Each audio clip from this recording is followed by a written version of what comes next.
चुकी है और इस बस को थोड़ी देर चलाने की जिम्मेदारी मेरी है, पर मैं तभी चला सकता हूं जब राह आप बताएं। बात समझ रहे हैं? मेरे पास पूरा नक्शा नहीं है कि बस किन किन दिशाओं में और कैसे गई है। So I would request you to help me navigate so that we are reaching at the appropriate destinations and we don't feel lost. तो उसके पहले मैं सिर्फ बताऊं कि मैं आज मेरे पास whatever time is available to me, मैं उसको सिर्फ मेंटरिंग के ऊपर फोकस करने वाला हूं कि मेंटरिंग एक्चुअली क्या है, और एक टीचर होने के नाते मेंटरिंग करना स्टूडेंट्स की, माइंड्स को शेप करना, और माइंड इंडिपेंडेंटली एग्जिस्ट नहीं करता है। माइंड वो बड़ा हो रहा है और ब्रेन का क्या रिश्ता है, ये अपने आप में बहुत फिलॉसफी का डिबेट है।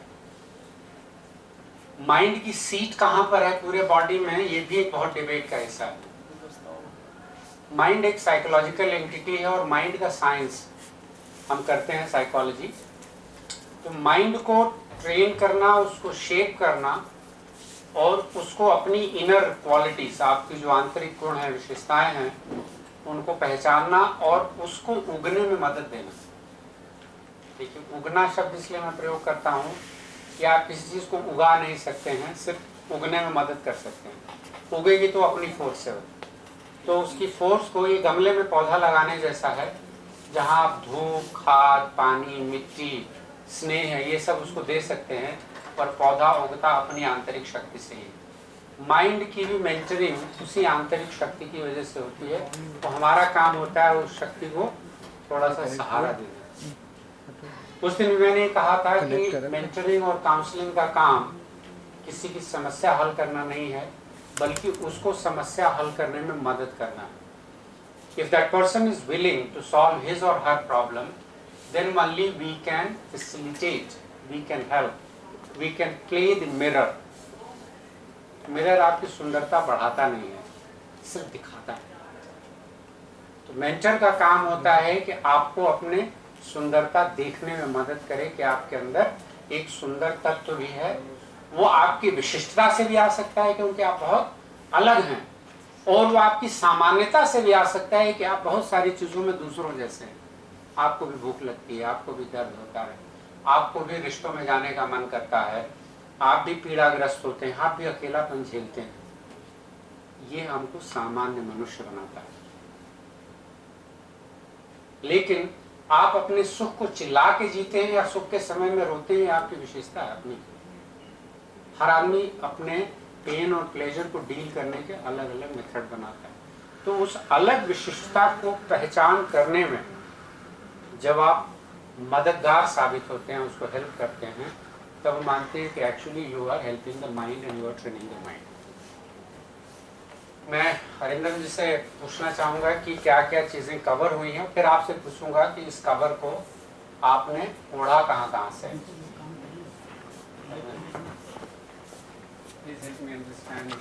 जरूर सर, थैंक यू डॉक्टर प्रकाश। हमने पिछले कुछ चंद दिनों में 3-4 इश्यूज को लेकर हमने डील किया है। एक तो मेंटरिंग प्रोसेस इस इंस्टीट्यूशन में ऑलरेडी इन एग्जिस्टेंस है कुछ सालों से, तो लोगों का क्या अनुभव रहा है उसमें से उसको हमने फिर उस अनुभव को हमने एक स्ट्रक्चर में डाला है, जिसमें हमने डिटेल में डिस्कस किया है मेंटरिंग क्या है, कोचिंग क्या है, काउंसलिंग क्या है और टीचिंग क्या है, एक अच्छे मेंटर के क्वालिटीज़ क्या होते हैं, एक स्टूडेंट के साथ डील करने के लिए आपको कौन से मुद्दों पे ध्यान रखना चाहिए। इसके अलावा हमने काफ़ी रोल प्लेस किए हैं जिसमें लाइव सिचुएशंस हमने लिए हैं जो टीचर्स यहाँ फेस करते हैं, और उन्हीं रोल प्लेस के थ्रू हमने जो अंडरलाइंग इश्यूज हैं, जैसे आप कहाँ मेंटरिंग ख़त्म होती है, कहाँ काउंसलिंग शुरू होती है, और किन किन विषयों पे आपको आप थोड़ा आगे और बढ़ सकते हो और किन मुद्दों में आपको एक रोक, एक बाउंड्री डालनी चाहिए, हमने उसके बारे में बात की है। इसके अलावा sir we talked of we had a very open discussion with students जिसमें उन्होंने अपना पॉइंट ऑफ व्यू किया दैट किस वजह से वो टीचर्स के पास नहीं आ रहे हैं. सो आर ओवरऑल सर हमने we dealt with the theoretical framework a bit, बाकी हमने प्रैक्टिकली उनसे डिस्कस किया क्या आज के दिन में क्या हो रहा है, what are the areas to understand and understand the whole mentoring as a process and not as a solution giving alternatives. आप में से कोई जहाँ आपको लगता है कि ये वाली चीज़ शायद हमें और इलैबोरेट या इनेबलिंग एक्सपीरियंस के लिए कि हम शायद ऐसा करने की दिशा में जाने की इच्छा रखेंगे, चाहे वो मेंटरिंग करना हो या काउंसलिंग के प्रोसेस में, ऐसा कोई चीज़ आप शेयर करना चाहें तो बता दीजिए. तो आपको conceptually mentoring, counselling, educating, tutoring, coaching, ये सब में अंतर मालूम हो चुका है.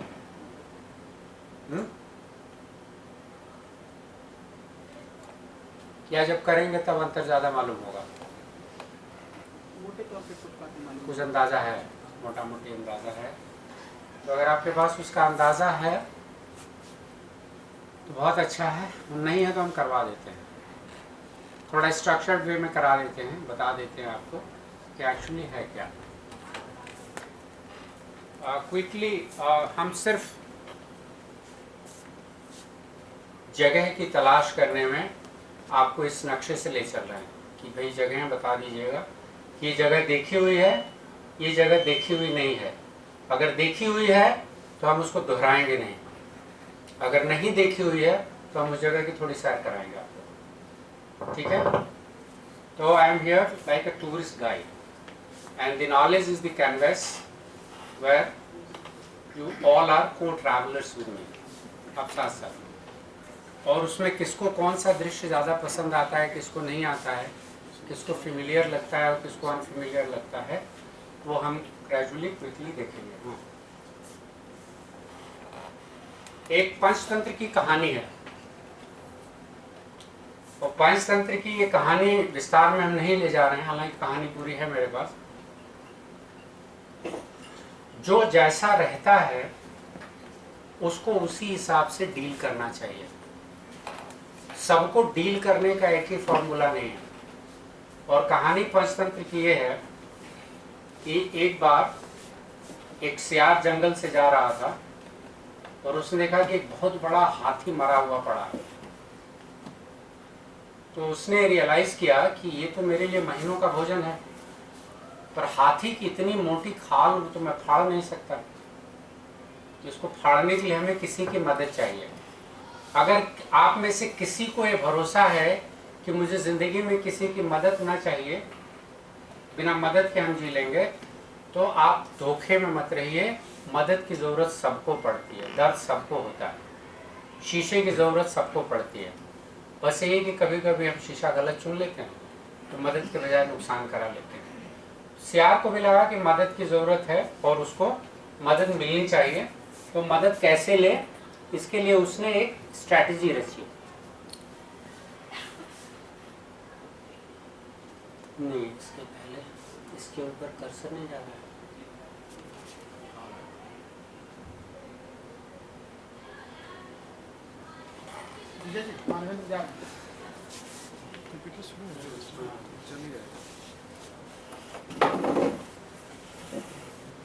ठीक है. तो इसने ये देखा कि शेर, थोड़ी देर पूछ देगा कि एक शेर आ रहा है.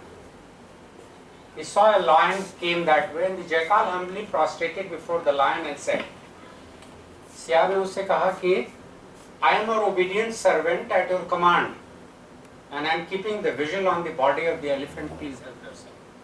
उन्होंने कहा मैं तो आपका नौकर हूँ, तो मेरे हिसाब से इतना बड़ा शिकार मुझे मिल गया है, एक सेवक के नाते मैं इसकी रक्षा कर रहा हूँ, आप इसका सेवन करिए, इसका भोग करिए.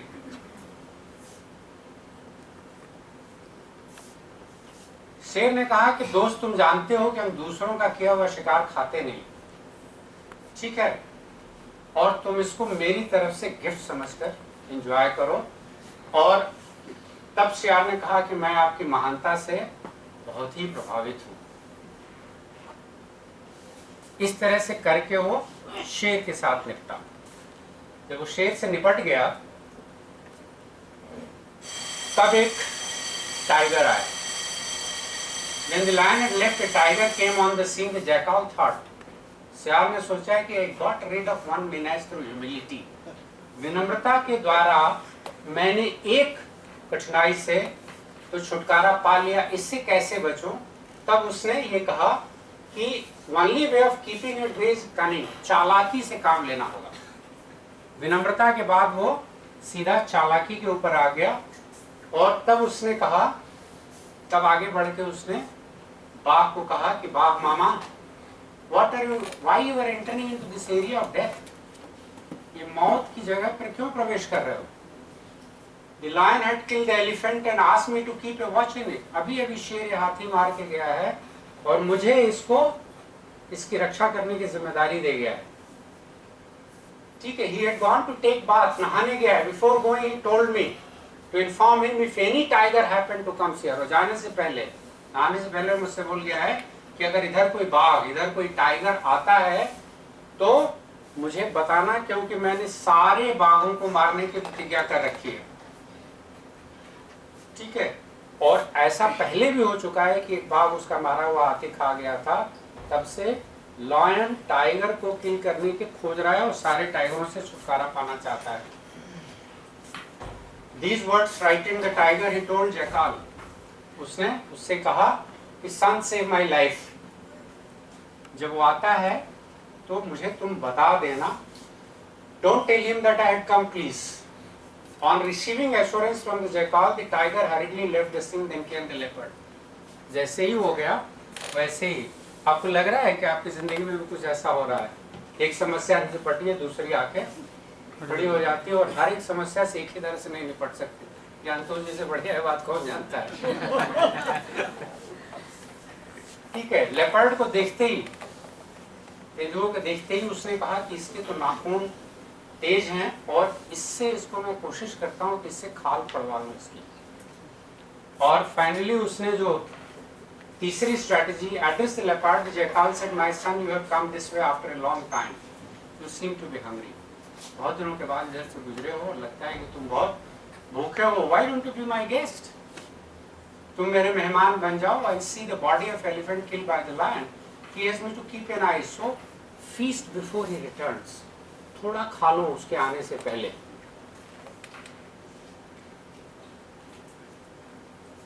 तब तेंदुए ने कहा कि मैं उसका कैसे तुम्हारा निमंत्रण स्वीकार करूं, क्योंकि मैं लंबा जीना चाहता हूं और मैं साथी को छूऊंगा नहीं। तब जैकाल ने कहा, डोंट वरी, जैसे ही शेर मुझे आता हुआ दिखाई देगा मैं तुम्हें सावधान कर दूंगा और तुम भाग जाना करने के लिए। तब लेपर्ड ने began attacking the elephant and we tore the hide. जब उसकी चमड़ी को उसने फाड़ दिया, then the jackal cried, run, lion is coming. This way the jackal managed to get rid of leopard also. When the jackal began feasting on the elephant flesh, another jackal came. तब दूसरा सियार आ गया और तब देखिए, एक तरफ उसने चालाकी, एक तरफ एश्योरेंस, एक तरफ डिचिंग करने के बाद जब दूसरा जैकाल उसने आ गया, he was very angry and looked very strong. The first jackal remembered the last line of the stanza, crush equals with power, and attacked the trespasser with great ferocity and killed him. और यहाँ पर उसने उसको लड़ाई करके उसको पराजित किया। एक ही तरह की समस्या, अलग अलग तरह की कठिनाइयों में उसने उसको डील करने का प्रयास किया। The moral of the story, superior should be respected, mighty should be threatened with mightier, powerful should be cleverly treated and fight the battle with equals. Panchatantra मेरी बहुत प्रिय पुस्तक है और एक अंतर्राष्ट्रीय सेमिनार में मैंने पंचतंत्र के ऊपर एक भाषण भी दिया था, इनॉग्रल कीनोट एड्रेस। तो पंचतंत्र के ऊपर ही 3 भाषाओं के लोगों ने, अरबिक, पर्शियन, उर्दू के लोगों ने एक इंटरनेशनल सेमिनार पंचतंत्र पर ही किया था और उसमें कीनोट हमारा था कि पंचतंत्र सिंबॉलिकली, प्रतीक के रूप से किस प्रकार से इतनी श्रेष्ठ पुस्तक है जिसमें न सिर्फ दूसरे मनुष्यों को सम्मान देने की बात है बल्कि हर जगत के प्राणियों को सम्मान देने की बात है। क्योंकि इस कहानी में जो 4 पात्र हैं, कौवा, कछुआ, हिरन, चित्रग्रीव और सियार, तो इनमें कहा कि चारों 4 तरह के जीवन को का प्रतिनिधित्व करते हैं। एक जमीन के अंदर रहता है चूहा, तो उसके अंदर अंडर द अर्थ का पर्सपेक्टिव। कौवा आकाश में उड़ता है तो उसके ऊपर आसमान का परिदृश्य। कछुआ जल और थल दोनों में रहता है तो उसको दोनों का अनुभव है। और हिरण अपनी रक्षा के लिए दौड़ना जानता है तो उसके ऊपर जमीन का अनुभव है। तो अगर मल्टीपल पर्सपेक्टिव एक साथ मिलते हैं और मल्टीपल पर्सपेक्टिव से चीज़ों, डिफरेंट वांटेज पॉइंट से चीज़ों को देखने का दृष्टिकोण विकसित होता है, तो आप किसी बड़ी से बड़ी समस्या का भी समाधान कर सकते हैं। तो दिस, और ये तो आप जानते हैं कि विष्णु शर्मा ने राजा के मूर्ख पुत्रों को शिक्षित करने के लिए कहानी रची थी। तो मुझे लगा कि यार राजा के मूर्ख पुत्र तो एक तरह का प्रतीक है, एक तरह का मेटाफर है ना, एक तरह की अभिव्यंजना है। मूर्खता तो हम सब लोगों में एक न एक तरह की है, तो अपनी मूर्खताओं से निजात पाने के लिए उस पुस्तक को पढ़ने में क्या अर्ज है। तो मैंने उस पुस्तक को कई बार, अनेकों बार, फिर मैंने उसको लेख लिखने के लिए नैरेटिव के पर्सपेक्टिव से उसको एनालाइज किया। और ये सारे जो हमारे फॉर्मुलेशंस हैं ये सब यूज होते हैं इसी तरह के। अब ये यहाँ पर मेंटरिंग, इसको ऐसे इसको डेफिनेशन दी गई है कि एक ज्यादा अनुभवी आदमी होने का क्या मतलब होता है। आपने कभी इस बात के ऊपर गौर किया? What does it mean to be experienced person? मेरा ट्यून जो है वो मेरे से ज्यादा अनुभवी है, मेरे से 1 साल पहले रिटायर कर जाएगा, वो करीब करीब मेरे साथ ही नौकरी में आया था। तो क्या वो मेरी मेंटरिंग कर सकता है? नहीं। अनुभवी होना अपने आप में पर्याप्त नहीं है, क्योंकि अनुभव जितना बड़ा एसेट है उतनी ही बड़ी लाइबिलिटी भी है। क्योंकि अनुभव हमें समस्याओं को डील करने सिखाता है, पर एक खास तरह से डील करना सिखा देता है। तो एक बार सरसों बेचने में फायदा हुआ तो हर बार हम सरसों ही बेचने चले जाते हैं। दादा हो सरसों ये लादा। We never question and never challenge it. So ये पर ये डिफिनेशन दी गई कि advice, support and encouragement to a less experienced person. That's the definition of a mentoring. I don't need a mentor, I am self-motivated. Then you can think what you are.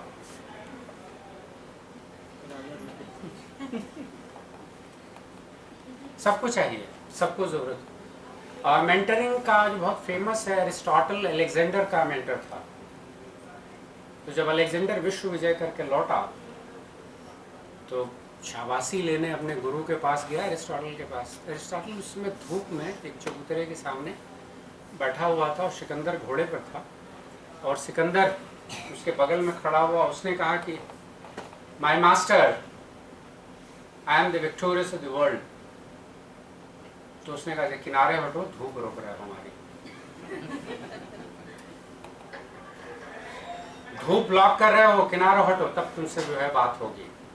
ये बहुत famous statement है mentoring mentee के relationship के संबंध में कि what I have to do I did it, and what happens, how do you translate it into a real life an action, that is your prerogative.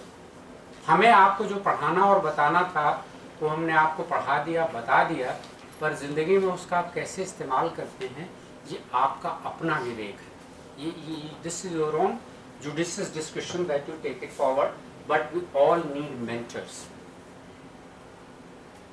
Eklavya को भी जरूरत थी मूर्ति ही से, तो मेंटर तो चाहिए। मेंटर मेंटल इमेजिंग और स्काउटिंग के बेसिस पर भी हो सकता है और रियल लाइफ में भी हो सकता है। ये कुछ टेबुलर डेफिनेशन है जो स्टूडेंट्स को पढ़ाने के काम पे आती है ताकि कॉन्सेप्चुअल क्लैरिटी उसको रहे। उस दिन मैंने भी कहा था कि जब आप मेंटरिंग करते हैं तो मान के चलिए कि जो आपके पास स्टूडेंट आया हुआ है वो एडल्ट है, ग्रोन अप है और अपनी जिंदगी को आपसे बेहतर समझता है। उसकी जो कठिनाइयां हैं, जो चुनौतियां हैं, वो उसकी अपनी जटिलता है, उसका अपना कॉम्प्लिकेशन है। उस कॉम्प्लिकेशन को आप पहले समझेंगे, इसके पहले कि आप उसको कुछ दिशा निर्देश देंगे। तो पहला एफर्ट आपका होना चाहिए अंडरस्टैंडिंग पर। और अरिंदम जी ने इस बात को बार बार समझाया होगा कि understanding problem from the perspective of the mentee. देखिए, हम लोग अक्सर समस्या को अपने दृष्टिकोण से समझते हैं, पर समस्या को दूसरे के दृष्टिकोण से समझना ताकि हम उसके उस भाग में जा सकें जहां भाग काटता है, जूते के उस अंग को महसूस कर सकें जहां जूता काटता है। तो stepping into somebody else's shoes ये आसान काम नहीं है, क्योंकि आपको अपना जूता उतारना पड़ता है। पहले अपना जूता आप उतारेंगे नहीं तो उसके जूते में पैर कैसे डालेंगे? और अपना जूता उतारना, अपना जूता पहनना, ये आपको पता होना चाहिए कि कब हमने अपना चश्मा पहन रखा है और कब हमने अपना चश्मा उतार रखा है। क्योंकि स्टूडेंट जैसे ही आके अपना परिचय देता है वैसे ही उसके बारे में आपकी धारणाएं बननी शुरू हो जाती हैं।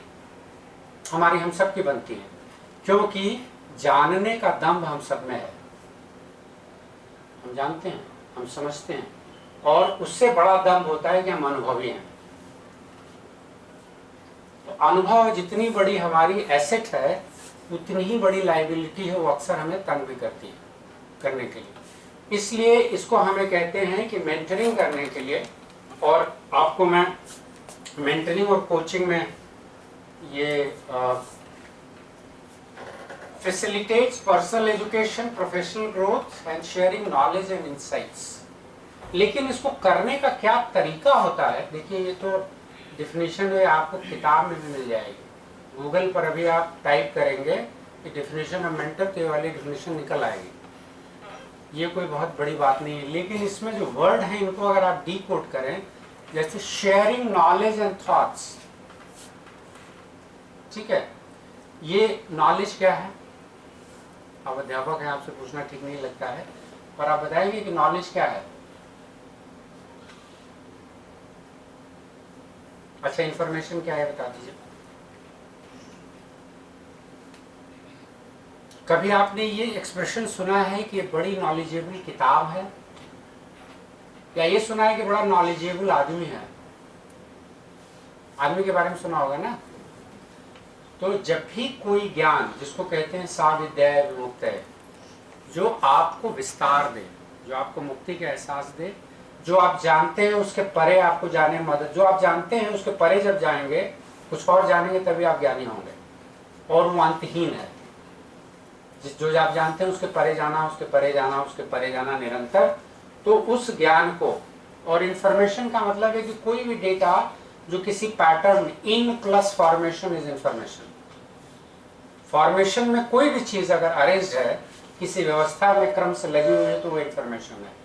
पर वो इंफॉर्मेशन नॉलेज बनता है कि नहीं, वो आपके अंदर सेटल करता है कि नहीं, और जब ये सेटलमेंट इस काबिल हो जाए कि आपको अच्छे बुरे का निर्णय लेने में मदद करे, तब वो आपकी विजडम बनती है।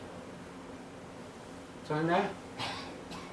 This should be very clear कि many times we confuse that I have the information and therefore I am knowledgeable, right?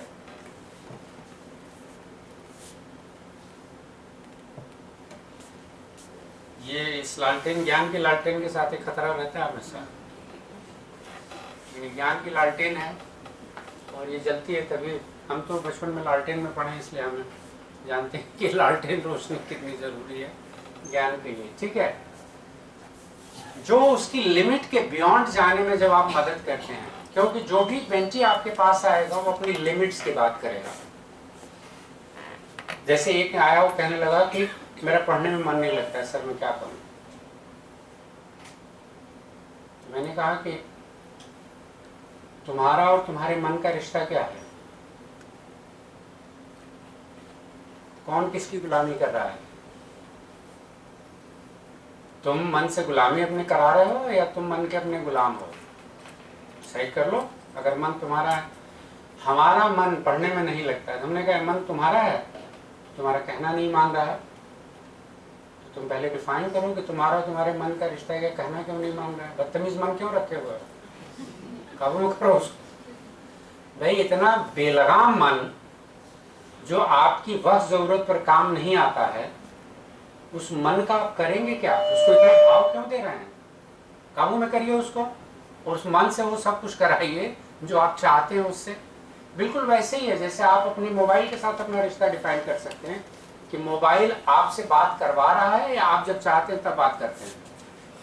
चाहता तो होता है मोबाइल फुट से बोला और उसने आपको, तो हमें कंडीशनिंग का एक्सपेरिमेंट याद पड़ता है पैवलॉव का, जहाँ होता था ना, घंटी बजाएंगे तो कुत्ता जो है इस तरह बिहेव करेगा, बाद में कुत्ता कहने लगा कि देखो अभी मैं ऐसे बिहेव करूंगा 1 घंटे बजाएगा।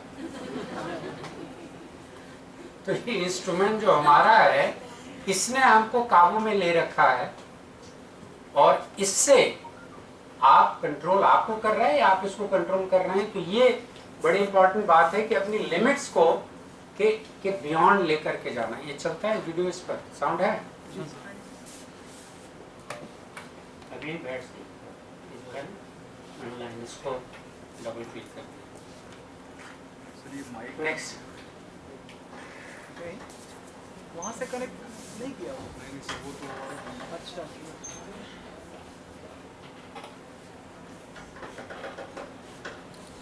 तेरा धीरज कहाँ गया? नेक्स्ट उससे पहले वाली स्लाइड।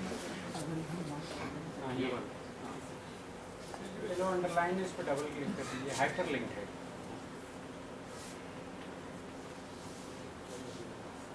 सर ये माइक यहाँ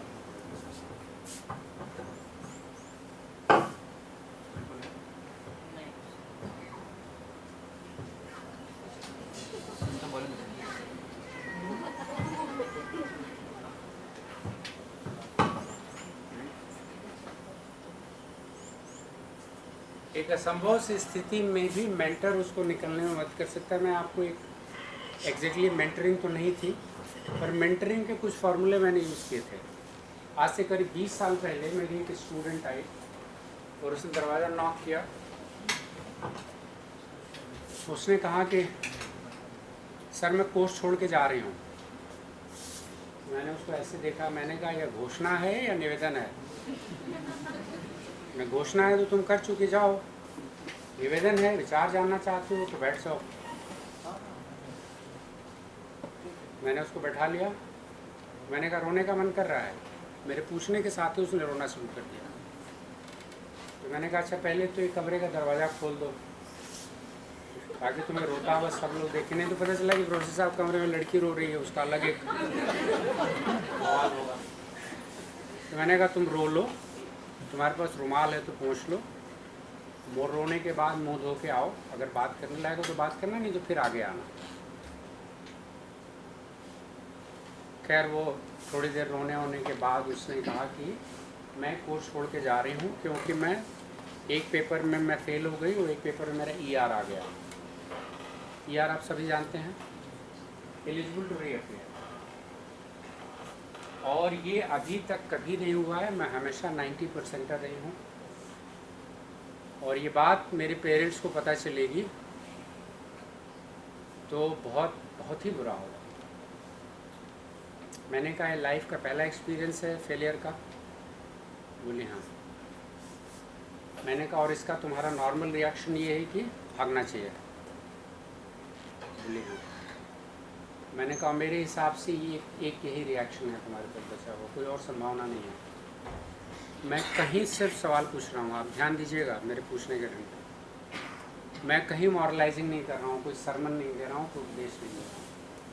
तो उसने कहा हाँ। तो मैंने कहा तुम इसके बारे में तफसील से बात करना चाहती हो, विस्तार से? बोली हाँ। मैंने कहा कि टाइम तय कर लें हम लोग, कब मिलेंगे? मैंने कहा मैंने कब मिल सकते हैं? उसने कहा कल। मैंने कहा कल नहीं, परसों आओ, परसों में सेकेंड हाफ में मैं खाली हूँ, 45 मिनट तुमसे बात करूँगा, टाइम तय रहेगा। वो आई और उससे बात करनी शुरू हुई कि मैंने अच्छा बताओ फील कैसे हुई, क्या एनालिसिस है तुम्हारी? मैं पढ़ नहीं पाई थी, मेरा ध्यान नहीं भटकता है, मेरे दोनों पेरेंट्स बाहर रहते हैं, मैं नानी के घर में रहती हूँ और नानी के घर में दोनों एजेड लोग हैं, सर्वेंट्स हैं, सब कुछ सुविधा सब कुछ है। मैंने कहा पेरेंट्स नहीं रहते हैं, ये तुमको पहली बार अनुभव हुआ है, इससे तुम्हें ज़्यादा फ्रीडम लगती है चीज़ों को करने की? बोली हाँ कंट्रोल कम है, टोकने वाले लोग कम हैं, तो मुझे थोड़ी फ्रीडम का एहसास हुआ। तो तुमने कहा कि तुमने फ्रीडम को कैसे जिया आपने? खैर धीरे धीरे वो लंबी प्रोसेस में आ गया कि इस फ्रीडम को जीने के लिए सबसे पहले उसने सोचा इश्क कर लेते हैं। तो उसने इस फ्रीडम को इश्क में बदल लिया और जो भी उसका बॉयफ्रेंड ये था अब उसके साथ वो ज़्यादा रोमांटिक उसमें, तो she lost a lot of time. तो नतीजा ये है कि वो सीमित समय का बंटवारा आप कैसे करते हैं, क्योंकि समय अकेला एक साधन है जो जमा नहीं किया जा सकता। पैसा कौड़ी सब जमा हो सकता है, पर समय एक ऐसी चीज़ है जो डिपॉजिट नहीं होता है कम वक्त। डिपॉजिट होता तो हम 5 साल अभी तुरंत निकाल के ओढ़ लेते हैं। It can only be lived on its own merit. वक्त, इसलिए लोग कहते हैं कि वक्त के साथ तालमेल मिला के चलिए, और नतीजा ये हुआ कि फ्लंक कर गए। तो मैंने कहा ये लाइफ का पहला फ्रस्ट्रेटिंग एक्सपीरियंस है, फेलियर का एक्सपीरियंस है, पहला सौभाग्य से सीखने की चुनौती तुम्हारी ज़िंदगी में आई है, अपना मेटल पहचानने की, और तुम इसको भाग कर सेलिब्रेट करना चाहती हो। देख लो, मेरे हिसाब से तो ये गोल्डन अपॉर्चुनिटी अपने आप को टेस्ट करने की, क्योंकि गिरना बहुत कठिन नहीं है, सब लोग गिरते हैं, पर गिरने के बाद खड़ा कौन ठीक से होता है, डिफरेंस यही आता है। तो विचार हर चीज़ में लास्ट में विचार में उसी के ऊपर छोड़ देता था, और करते करते 45 मिनट बाद उसने कहा सर हम और बात करेंगे। तो फिर एक और उसके साथ सेशन में 2 सेशन के बाद उसने कहा कि सर मैं इम्तहान दूंगी, और इस बार ठीक से दूंगी। She gave the exam, she couldn't get the first division, but she maintained 58-59%, good enough. फिर वो चली गई, उसको TCS में एक जॉब मिल गई HR में, from there she left and then she tried. वो रिश्ता भी खत्म हो गया जो इन्फैचुएशन ज़्यादा था, लव कम था। Then she move to Europe, Netherlands चली गई, अभी वो फैकल्टी है यूरोप के उसमें, and she is continuously touch, क्योंकि इतनी सिर्फ 3 सेशन के बाद उसका मानना ये है कि मैंने उसकी मेंटरिंग की, और मुझे लगा कि नहीं अध्यापक होने के नाते शीशा दिखाने का काम मैं कर रहा था, मैंने तो ऐसी कोई खास काम नहीं किया। Now so limits, she knew her limit, she has come to a limit, and limit में एक रिएक्शन ऐसे ही हो सकता है, I only helped her redefine her limit. इस द मैंने कहा this is the first life of frustration experience. बोलिए मैंने कहा this is your normal reaction of flight, what are the other reaction? उसने कहा आई कैन फाइट। हमने कहा कि would you feel like trying this? So what will happen? First हमने कहा first you will have to face it. डर है तो डर का तो सामना करना पड़ेगा, आँख डाल करके एक ही बार तो सामना करना होता है, डर का सामना कर लेते हैं, and then you can think of coming out with the alternative. So limits, बहुत जल्दी हम अपनी लिमिट्स में पहचानने लगते हैं कोई चीज़ होती है, पर लिमिट्स के बियॉन्ड ले जा करके उसको करना और देखना, ये एक अच्छा मेंटरिंग का एक्सरसाइज है। इसके बड़े सारे फायदे और तरीके हैं, मैं इसके और डिटेल्स में आपको नहीं ले जाऊंगा। ये ऑर्गेनाइजेशन और सिस्टम के लिए कितनी यूजफुल है, आपके लिए क्या फ़ायदा है इसमें। अगर हम मेंटरिंग करते हैं तो ज्ञानतोष जी ने अगर मान लीजिए इंस्टीट्यूशनल प्रैक्टिस में चालू कर दिया है, क्योंकि नैक के रिक्वायरमेंट है, हर टीचर के पास 15-20 करीब मेंटर होने चाहिए, तो हमारे लिए एडिशनल बर्डन है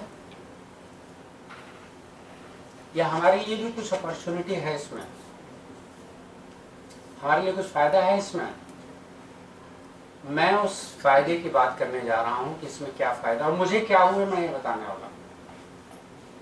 36 लोग PhD कर चुके हैं मेरे साथ, इनको डिग्री अवार्ड होगी जो मेरे सब्जेक्ट में है, जो डायरेक्टली मेरे सुपरविजन में थे, और करीब इतनी संख्या दूसरे विषय के लोगों की होगी जिनकी हमने मदद की थीसिस लिखने में। और ऐसा कुछ भी नहीं था कि हम कोई परोपकार आश्रम चला रहे, बहुत स्वार्थ भाव से। इसीलिए आज मेरे पास मैं कह सकता हूँ कि ढेर सारे रेंज की चीज़ें मेरे पास इसलिए उपलब्ध हो गई क्योंकि वो शायद करना मुझे अच्छा लग रहा है। तो इसमें गेन क्या है, एक तो ये है कि इसमें ढेर सारी इंसाइट्स, जैसे मैं एक स्टूडेंट की PhD उसकी मेंटरिंग कर रहा था, वो भुज में एक 96-97 में बहुत बड़ा अर्थक्वेक आया था, अब लोगों को याद हो। वो स्टूडेंट वहाँ के विक्टिम्स की स्टडी करना चाहता था कि हमारी जो कल्चरल प्रोसेसेस हैं, सत्संग, भजन, कम्युनिटी हेल्पिंग, इसमें कैसे मदद मिलती है विक्टिम को। मैंने कहा करो, अच्छा है। वो स्टूडेंट किसी और का था, PhD में किसी और के साथ इन्वॉल्व था। मैंने कहा तुम कर सकते हो। बोले कि हमारा सुपरवाइज़र इस तरह का क्वालिटेटिव डेटा के साथ कंफर्टेबल नहीं है। पर मैं सुपरवाइजर बदल नहीं सकता, पर करना मैं क्वालिटेटिव वाला चाहता हूँ। मैंने कहा तुम करो, अगर मीनिंगफुल वर्क निकलेगा तो सुपरवाइजर बाद में मान जाएंगे। तो उसने पहले फेज में स्टडी की और उसमें एक केस उसने बताया, और केस ने मुझे कैसे इंसाइट दी, मैं सिर्फ उसके उदाहरण के तौर पर इस कहानी का संक्षिप्त रूप बता रहा हूँ। उसमें एक महिला थी जो जिस एक्सपेक्टिंग मदर थी, उसके पेट में बेबी था, and she has gone to a nearby town to meet the doctor. अपने वो फाइनल चेकअप के लिए डॉक्टर के पास गई थी अपने देवर के साथ। बाकी पूरा परिवार, उसकी एक बेटी, उसका हस्बैंड, उसके सास ससुर, उसके और देवर ननद, ये सब गांव के घर में थे। और जब अर्थक्वेक आया तो वो और उसके देवर के अलावा सारे लोग मरे। उसकी बड़ी बड़ी बेटी लौट के आई जब वो डॉक्टर के यहाँ से, तो सब कुछ उसका खत्म हो चुका था, अर्थक्वेक आ चुका था। तो उसका पूरा इंटरव्यू उसके पास था पहली फेज में, जहाँ वो मोनोसिलेबल्स में जवाब देती, हाँ हूँ, ऐसा हुआ, क्या करें, और आसमान की तरफ देखती रहती थी, क्यों हुआ, क्या पाप हुआ था, वो सब जो कार्मिक थियरी है वो सब याद आती रही। फिर जब 6 महीने बाद दूसरा उससे इंटरव्यू किया तो 6 महीने में वो थोड़ी संभली हुई थी, और उसने 2-3 काम कम्युनिटी की मदद से किए थे। एक तो उसकी जो दूसरी बेटी हुई थी उसका नाम उसने पहली बेटी के नाम को ही रख दिया था कि उसी का है, दोबारा जन्म है। तो वो एक उसका अपना हीलिंग का एक तरीका था। और इस बच्ची के नाम से उसने बस स्टैंड पर एक शेल्टर बनवाया था। उस पैसे से, जो पैसे उसको एनजीओज ने, सरकार की योजनाओं ने, दूसरी जो मदद करने वाली संस्थाओं से जो उसको पैसे मिले थे, उसने उसको धर्मार्थी काम में लगा दिया था और शेल्टर बनाया था। थर्ड इंटरव्यू में जब 1 साल बाद थर्ड इंटरव्यू से लिया तो उसके नैरेटिव में काफ़ी सारे चेंजेस थे। तो उसका जो मेथोडोलॉजी के हिसाब से रिसर्च करना था वो तो किया, लेकिन एक चीज़ मुझको ज़िंदगी में पहली बार समझ में आई उस काम को देखते हुए, कि हीलिंग वक्त के साथ ही होती है। रिड्रेसल हो सकता है, चोट पर आप पट्टी बांध सकते हैं, उसकी सेवा शुश्रूषा कर सकते हैं, पर घाव का भरना वक्त के को कंप्रेस करके नहीं किया जा सकता है। घाव हमेशा वक्त के साथ ही बढ़ता है। Healing is always a time consuming process. और ये रियलाइजेशन इतना खूबसूरत रियलाइजेशन था मेरे लिए कि मुझे अपने अम्मा के अचार बनाने की सारी कहानियां याद पड़ गई। वो अचार बनाने के बाद छूने नहीं देती थी, कहती थी कि नमक पक जाने दो, धूप लग जाने दो। जिनके घर में अचार बनता हो जानते होंगे इस बात को, कि अचार धूप लगे बगैर, कितना भी गर्म तेल डाल दीजिए, कितना भी भुना हुआ मसाला डालिए, लेकिन जब तक उसको धूप नहीं लगेगी, उसका नमक नहीं पकेगा, तब तक वो अचार छूने नहीं देते हैं लोग, खराब हो जाएगा। It means certain amount of time is required. तो ये वक्त के साथ होने वाला जो आपका गेन है, जो आपको नई इंसाइट देता है आपकी अपनी प्रोसेस के लिए, आपके अपने जो हरे घाव हैं उनको डील करने के लिए, जब आप दूसरों की प्रॉब्लम, दूसरों की चैलेंज, दूसरों की चुनौतियों से सुनते हैं। नहीं तो आपका दिमाग उस एयर कूलर की तरह से काम करता है जो एक ही हवा बार बार सर्कुलेट कर रहा है, मेरे साथ क्यों, मेरे साथ क्यों, मेरे साथ ऐसा क्यों, मेरे साथ ऐसा क्यों। देयर इज ए, इसको हम कहते हैं कि there is a lack of self acceptance of your own problem. क्योंकि अपने साथ होने वाली खराब चीज़ों के लिए हम हमेशा खुद को जिम्मेदार नहीं मानते हैं, दूसरों को जिम्मेदार मानते हैं। तो एक सेंस ऑफ विक्टिमहुड बहुत ज़्यादा रहता है, हमें लगता है कि हम विक्टिमहुड में, और विक्टिमहुड हमेशा हमें एक नेगेटिव स्टेट ऑफ माइंड में रखेगा। You will not be able to take the game. ठीक है, ये develop and improve communication skills, और इसने मुझे पर्सनली अपने पारिवारिक रिश्तों को फिर से समझने के लिए एक नई दृष्टि दी। पारिवारिक रिश्तों को बता रहा हूँ, पर्सनल गेन, मैं उसके बहुत सारे उदाहरण दे सकता हूँ, थोड़े अजीब से लगेंगे, लेकिन मैं एक बार घर से नॉर्थ कैंपस से साउथ दिल्ली आया। साउथ दिल्ली में मिठाई की दुकान है बहुत अच्छी। हमारी पत्नी बचपन में कोलकाता रही हैं, तो उनको बंगाली मिठाइयों का बहुत, तो जब मैं उधर जाता हूँ तो कहते हैं कि मिठाई लेते आइए। मैं गया, पर एक्चुअली पार्किंग की कोई जगह नहीं मिली। मैंने थोड़ी देर चक्कर वक्कर मारने के बाद वापस चला आया। मैं नहीं लेके, मैंने कहा ठीक है बाद में मंगवा लेंगे, किसी से आ जाएगी, लेकिन फॉर ग्रांटेड जो होता है।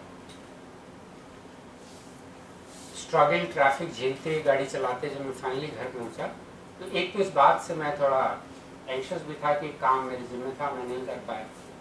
और जैसे मैं पहुंचा वैसे ही उनकी उम्मीद ये थी कि वो मिठाई आई होगी। पहला उनका रिएक्शन ये था कि हमने कहा नहीं भाई मिठाई नहीं ला पाया, पार्किंग नहीं मिली और मेरा फाइट करने का एकदम मन नहीं। बोले हमें पता था, सब मर्द ऐसे ही होते हैं।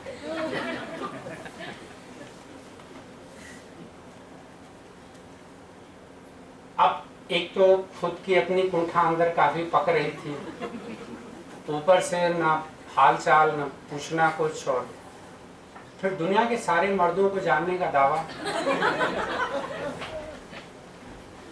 तो मैंने भी क्रोध में पूछ दिया कितने मर्दों से पाला पड़ा है भाई तुम्हारा? घर में तो हम ही और हमारा बेटा है। उसके बाद जो नाराज हुई हो तो वो मिठाई खाने के बाद ही कुछ शांत हुआ। ये सिर्फ कम्युनिकेशन का दोष है, ठीक है।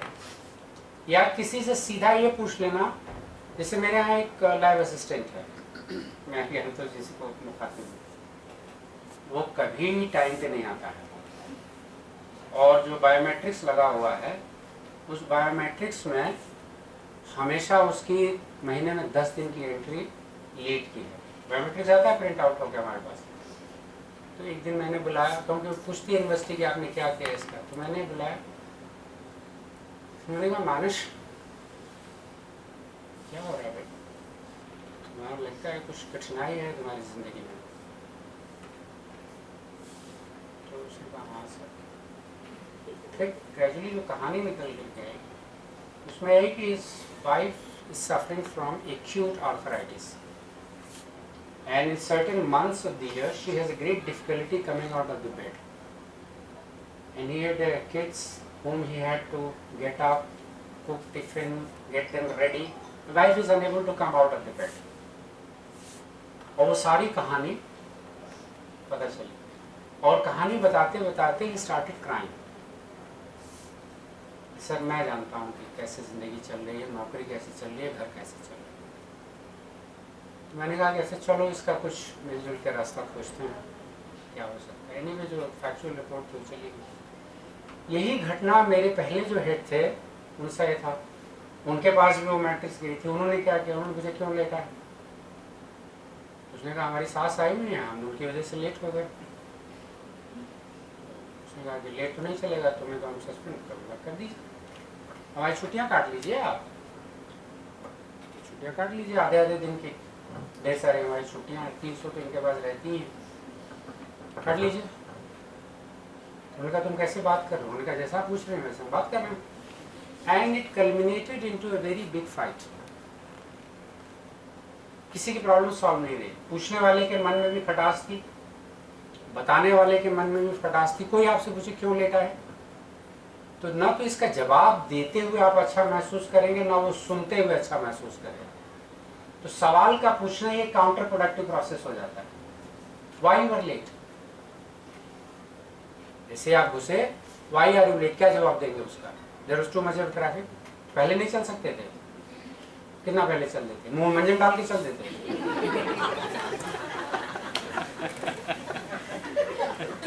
मॉर्निंग की कुछ प्रोसेस उसको पूरा करने के बाद ही चलेंगे। मतलब आप कम्युनिकेशन का नेचर देखिए वो किस डायरेक्शन में जा रहा है। क्यों? इसलिए कि सवाल ही पूछा हुआ। वो गलत रास्ते में मेंटरिंग मत कीजिए। Now what is question is to be asked if you really want to understand this problem and make him go through the reflective or bringing about, क्योंकि behavior में change आपके पास पावर है कि 1 2 3 बार पनिश करके लेके आएंगे, but ultimately you end up destroying the relationships. You can only start with what happened. This question, very simple question, what happened? क्या हुआ? You can ask it with dignity, authority, and concern what happened. Because you are not initially doubting the sensibility and sincerity of the person. You are simply exploring. लेकिन ये सवाल इसलिए भी आप exploring वाला नहीं पूछ सकते हैं क्योंकि आपके दिमाग में है कि ये तो बदमाश है भाई, ये तो खुराफाती है, इसको तो रगड़े बिना काम नहीं चलेगा। ये वाला काम करना हो तो आप मेंटरिंग मत करिए, मेंटरिंग का काम किसी और को छोड़ दीजिए। अगर मेंटरिंग आपको करना है तो सबसे पहले एक्सप्लोरेशन और अंडरस्टैंडिंग वाला काम करिए। आप घर में क्यों वाला सवाल पहले पूछ के देखिए, ये दाल में नमक क्यों ज्यादा है भाई, आप बोल के देखिए और ये बोल के देखिए कि तो अपनी जान बचाने के लिए मुझे लगा कि मेंटरिंग वाली डिवाइस ऐसा कुछ भी नहीं है। आज क्या हो गया, एक रीजनेबल एक्सप्लेनेशन आपको मिल जाएगा क्यों आज ऐसा हुआ, वो explanation. So I think what is important is to, ये तभी पूछा जा सकता है जब आप अपने माइंड सेट में खुद सेटल हो as a mentor. And the question the interpersonal dynamics, क्योंकि दो ही चीजें, मैंने उस दिन में कहा था दो चीजें ब्रॉडली, मैं कॉम्प्लिकेट करने के बजाय सिंप्लीफाई कर रहा हूँ।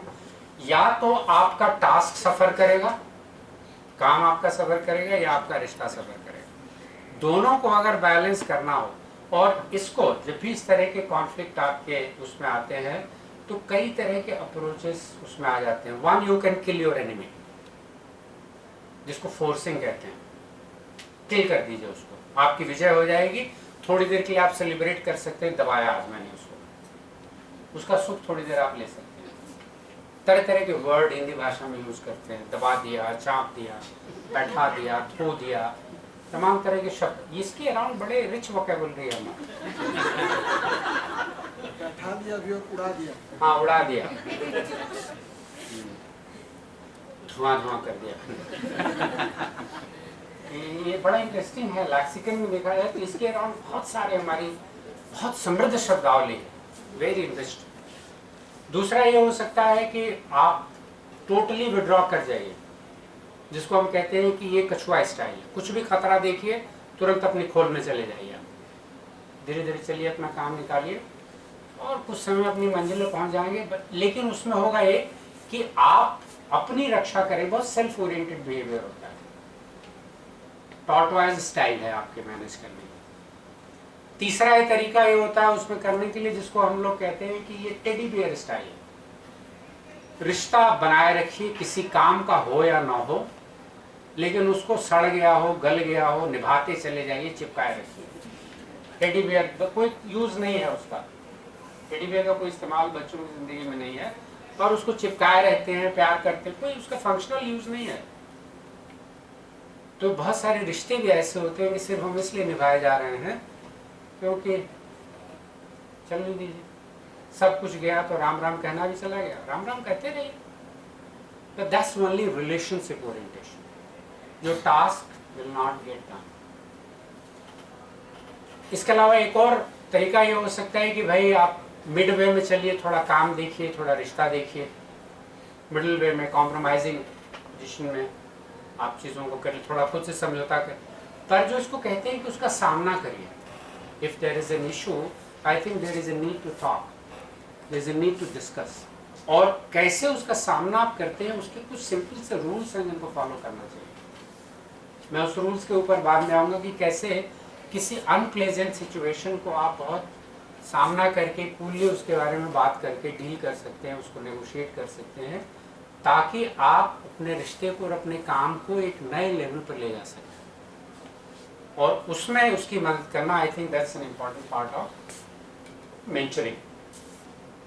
Is it right?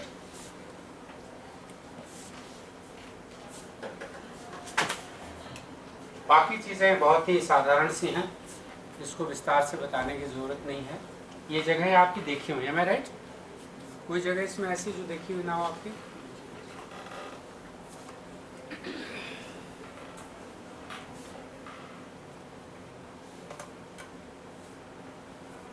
अब जो आपका मेंटोर मेंटी है, उसके लिए भी इसमें बहुत सारे तरह के तरीके और फायदे हैं, पर ये सब कुछ आपके संवाद करने की शैली पर निर्भर करता है। इसमें से कोई सीनियर फैकल्टी है जो मेंटोर का रोल करना चाहेगा? आप लोगों में से कोई? मैंने कल किया था, किसी नए पे डांट दिया। नहीं, मैं सिर्फ पूछ रहा हूँ, मैं अभी रोल प्ले नहीं कराऊंगा, समय नहीं है उसके लिए। ठीक है, कम्युनिकेशन आप कैसे इस्टेब्लिश करते हैं, कैसे बात करते हैं, कैसे किसी को समझाते हैं, और कम्युनिकेशन के कुछ जो बेसिक फंडामेंटल रूल्स हैं जो इंटरपर्सनल सिचुएशन में, उन रूल्स का आप पालन कर सकते हैं देखने के लिए। और ये हुआ when my son was very young, studying in class 5th and 6th, बहुत हाई एनर्जी बॉय था। तो जैसे उसको मौका मिलता था वो घर का सारा सामान दीवार की तरफ लगा के बीच में स्केटिंग करता था। तो कभी गुलदान टूटता था, कभी सेंटर टेबल टूटती थी, मतलब कुछ ना कुछ। तो घर में हम लोगों के आने के बाद खंडहरों से अंदाजा लगता था कि यहाँ पर कुछ क्रिया हुई है। और रोज मुझे काफ़ी डांट पड़ती थी कि उनको, मेरी पत्नी को लगता है कि हम पॉलिटिक्स करते हैं घर में, तो बच्चों के साथ पॉपुलर रहना चाहते हैं, इसलिए डिसिप्लिन का काम उनको दे रखा है। मेरे ऊपर मतलब ये आरोप है कि हम पॉलिटिक्स करते हैं। तो मैंने कहा कि चलिए ठीक है, आपका ये भ्रम भी तोड़ते हैं, हम एक दिन बुलाते हैं, उसको ज्ञान देते हैं। तो एक दिन मैंने उसको बुलाया, अपने बेटे को, और खासा अच्छा खासा लंबा, हमारी साइज़ का उस समय भी हो गया था। आया, उसने खड़ा हो, बोले यस। मैंने उसको बताया तुम क्या करते हो, टूट जाता है, बाहर खिला करो, ये है, और कैसे तुमको घर का समय का। I gave a lot of sermon। वैसे ही वो खड़ा रहा। फिर 10-15 मिनट ज्ञान देने के बाद उसने कहा कि अब मैं जाऊँ।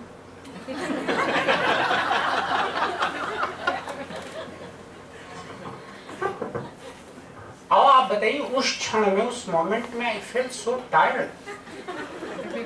मैंने कहा मैं 15 मिनट से इसको समझा रहा हूँ, और ये हाथ, ये क्लोजर का साइन है कि बोलो बोलो जो भी बोलना पड़े, तुम अपना काम करो, मुझे अपना काम करने दो। कोई स्टूडेंट अगर आके ऐसे खड़ा है आपसे, close body like this, called close body language, तो आप बोलो। तो मुझे जब उसने कहा मैं जाऊँ, तो मैंने कहा कि अबे इतनी देर से मैं क्या बकवास कर रहा था, मतलब मालूम नहीं।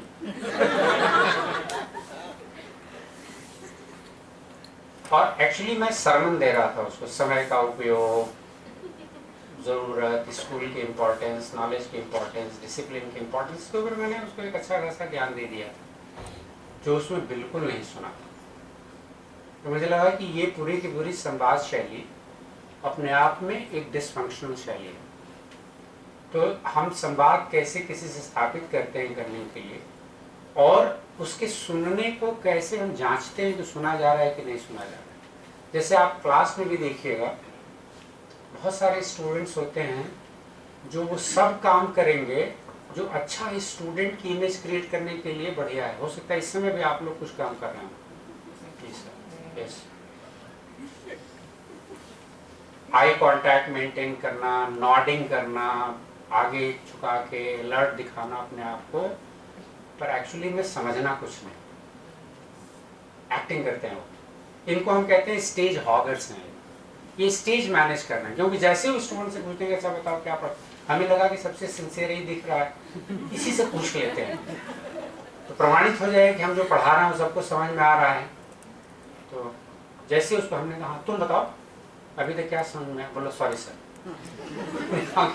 सबसे सिंसियर यही दिखाई दे रहा था। आई कांटेक्ट भी मेंटेन कर रहा है, मुस्कुरा भी रहा है, उसकी बॉडी लैंग्वेज भी ठीक है, पर एक्चुअली सुनने के अलावा बाकी सारे काम कर रहा है। तो मैंने कहा बेटा थिएटर वगैरह करते हो क्या? कहीं बोला हाँ सर, स्कूल डेज में मुझे थिएटर में था। Many times we create deceptive body languages which gives us evidence of a listening, but actually we are not listening, because when we are listening for the big picture. तो जब आप communication कर रहे हैं उससे, mentoring करने के लिए, उसको कुछ समझाने के लिए, पहला इसको। दूसरी ये बात ये है कि अगर वो अपने पर्सनल, वो जैसे कि एक्सटर्नलाइज करेगा प्रॉब्लम को कि इनकी वजह से हमारे पेरेंट्स ठीक नहीं है, हमारे घर में माहौल नहीं रहता है, ऐसी ऐसी समस्याएं लेकर, any agenda which is leading to their personal development, जिसमें पहला एफर्ट ये होता है कि एक्सटर्नलाइज। मेरा एक्सपीरियंस ये बताता है कि दे एक्सटर्नलाइज द प्रॉब्लम, कि इस वजह से हो रहा है। ठीक है, जैसे बहुत सारे टीचर्स भी करते हैं कि हम नहीं पढ़ा रहे, क्यों? माहौल ही नहीं कॉलेज में है पढ़ाने का। Standard apply. कॉलिंग माहौल ही नहीं है, देखो क्या कर रहे हैं मोदी जी।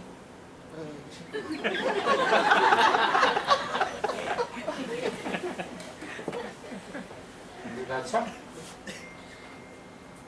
तो बोले कि आप जो क्लास लेते हैं, बोले हाँ हाँ बिल्कुल लेते हैं, पर उनको देखो वो आते नहीं हैं, चले जाते हैं, आते हैं प्रिंसिपल के पास बैठ के चले जाते हैं, चाय पी के चले जाते हैं, स्टाफ रूम में बैठ के चले जाते हैं। बाकी सबकी कहानी उन्होंने जो है बताई। माहौल ही नहीं है, माहौल नहीं है। माहौल जब ठीक हो जाएगा, सब लोग पढ़ाएंगे तो हम भी पढ़ा लेंगे। लेकिन कलेक्टिवली अगर आप देखिए तो इस माहौल के निर्माण में या इस माहौल के बनने में हमारा उन सबका योगदान है। हो या नहीं होता, हमारा काम होता है पढ़ाना, हम आके अपना पढ़ाते हैं समय में, ताकि एक कूल कॉन्शियस के साथ हम अपनी जा सकें। This is externalization of a problem, he externalize है प्रॉब्लम। ये जब मेंटी आपके आता है तो वो भी आप ही की तरह प्रॉब्लम को एक्सटर्नलाइज करता है और आपको माहौल ठीक करने का एजेंडा दे देगा। माहौल तो ठीक करना हमारे वश में है नहीं, आप तो उसको ठीक करने के लिए आए हुए हैं। तो उन्होंने कहा अच्छा माहौल से कितना असर पड़ता है तुम्हारे पर। जब तुमने एडमिशन लिया था तो माहौल कैसा था, जब आपने कॉलेज में नौकरी ली थी तो माहौल कैसा था, उस समय आपने क्या क्या प्रॉमिसेस किए थे। Number of other can things that you can ask. तो एक्सटर्नलाइजेशन ऑफ ए प्रॉब्लम उसमें पहले आता है। दूसरी ये बात आपको समझने की है कि प्रॉब्लम को लोकेट कहाँ कर रहा है। दूसरा, इस प्रॉब्लम को फील कैसे कर रहा है, फीलिंग। क्योंकि फीलिंग को साइकोलॉजिकली हम मानते हैं कि ये सबसे बड़ा साइकोलॉजिकल ट्रिगर है, स्विच है। देखिए, दो ही वजह है इंसान को जिंदगी जीने की। कुछ फीलिंग्स को वो पाना चाहता है इसलिए वो जी रहा है, और कुछ फीलिंग से बचना चाहता है इसलिए वो जी रहा है। तीसरा कोई कारण नहीं है। तो जब हम ऐसा कह रहे हैं कि माहौल ही नहीं है, तो फील क्या कर रहे हैं हम अपनी बातचीत से उसके उस फीलिंग के लेवल पर पहुंच सकते हैं कि नहीं पहुंच सकते हैं। ठीक है, तो थॉट एक लेवल पर काम करता है और फीलिंग दूसरे लेवल पर काम करती है। थॉट और फीलिंग के बीच में भी डिफरेंस होता है। और जब आप काउंसलिंग करते हैं तो थॉट के लेवल पर तो कुछ और आपको बता रहा है, पर फीलिंग के लेवल पर कुछ और समझ में आना चाहिए। और अक्सर इनके बीच का जो डिफरेंस होता है वो जब आप करेंगे, इसको समझेंगे और सेंसिटाइज होंगे साइकोलॉजिकली, तब आपको लगेगा कि हाँ फीलिंग वाला पार्ट हमको अब समझ में आ रहा है कि ऐसा कहते समय वो फील क्या कर रहा है। जैसे मेरे बेटे से मैंने कहा आप जाऊँ, फीलिंग मुझे यही आ रही थी, या हम सब में वो सेंसिटिविटी है कि हम फीलिंग समझ सकते हैं। और सेंसिटिविटी नहीं होती तो हम कहते कह तो रहे थे पर हमें भरोसा नहीं है। क्यों नहीं भरोसा है? कहने के लिए थॉट के लेवल पर तो एक तो थॉट का प्रोसेस होता है और दूसरा जो है वो फीलिंग का प्रोसेस होता है। थॉट तो आप सुन रहे हैं, फीलिंग आप समझ रहे हैं कि नहीं समझ रहे हैं क्या कहा जाए। और दोनों को अगर आप समझ लेते हैं तो आप धीरे धीरे फिर उसको उस तरफ ले जा सकते हैं जहां से परिवर्तन होने की संभावना होगी। सिर्फ थॉट के लेवल पर थॉट को आप थॉट से काट सकते हैं, फीलिंग उसकी अपनी है। तो फीलिंग को आप कैसे चैनलाइज करेंगे? मैं आपको इसका एक रियल लाइफ एग्जांपल देता हूं और उस पर मेरा चैप्टर किताब में छपा है, ब्लैक गेमन की किताब 2016 में आई, उसमें एक चैप्टर है मेरा इमोशंस पर। क्योंकि ये एरिया, और अभी एक दूसरा चैप्टर लिखने का निवेदन है वो लिख रहा हूँ मैं। एयर इंडिया और इंडियन एयरलाइंस का मर्जर हुआ, मैं पायलट सिलेक्शन में उनके सिलेक्शन बोर्ड का साइकोलॉजिस्ट मेंबर हूँ। और मर्जर 2007 में हुआ।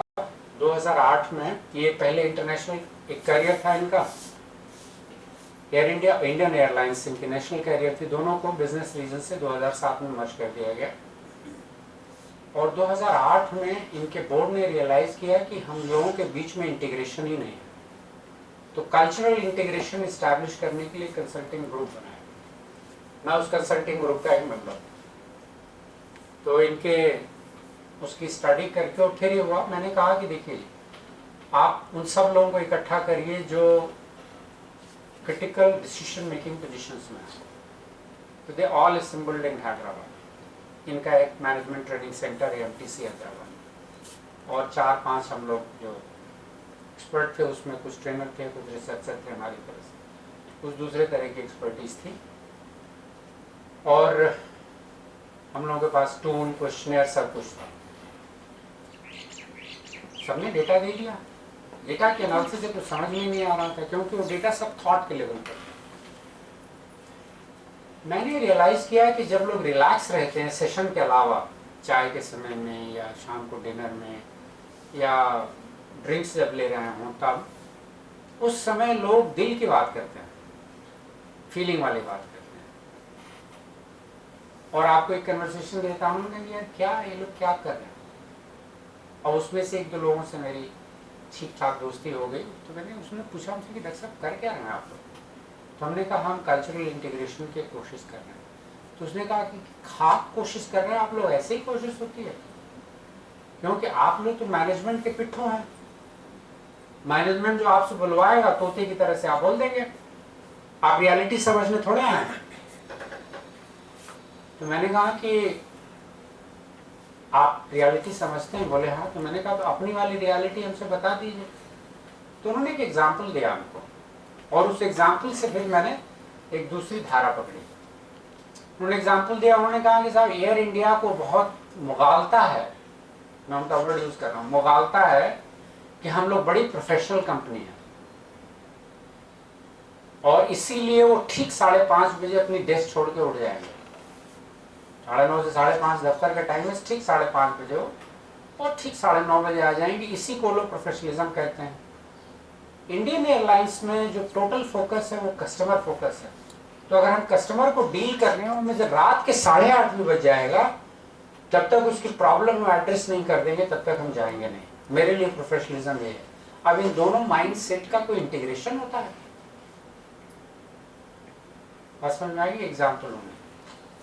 तो मैंने उसमें काम छोड़ दिया, वो जो क्वेश्चनर और टूल और डेटा और चार्ट और पाएगा था। मैंने कहा ये तो अलग लेवल पर काम करेगा, मैं इनसे कहानियां इकट्ठी करता हूँ। तो एक्चुअली सबकी दर्द भरी कहानियां मैंने करीब 17-18 कहानियां अलग अलग लोगों से इकट्ठी की, अपनी अपनी लाइव क्रिटिकल इंसिडेंट्स बताइए कि एक्चुअली क्या हुआ है, जो आपने जिया, जितने विस्तार से हो सकते हैं बताइए। और उनको करने के बाद मैंने उनको ट्रांसक्राइब किया, और उसमें से इमोशंस निकालने शुरू किया कि फीलिंग्स क्या थी, कहाँ एंगर है, कहाँ हेट्रेड है, कहाँ फियर है, कहाँ विक्टिमाइजेशन है इनके बीच में, कहाँ पर जो है ये डिस्गस्ट की फीलिंग है। सारी फीलिंग उसमें निकालनी शुरू की, और ये डिसाइड किया कि इस फीलिंग का ऑर्गेनाइजेशनल चेंज और ऑर्गेनाइजेशनल मैनेजमेंट में क्या रोल है, और कैसे इंडिविजुअल की फीलिंग कलेक्टिव लेवल पर जाकर के एक फोर्स बन जाती है। So my thesis was that how individual emotions lift in a collective situations triggers become very infectious to the collective mentality, and they bring about a change, or they can impede the change.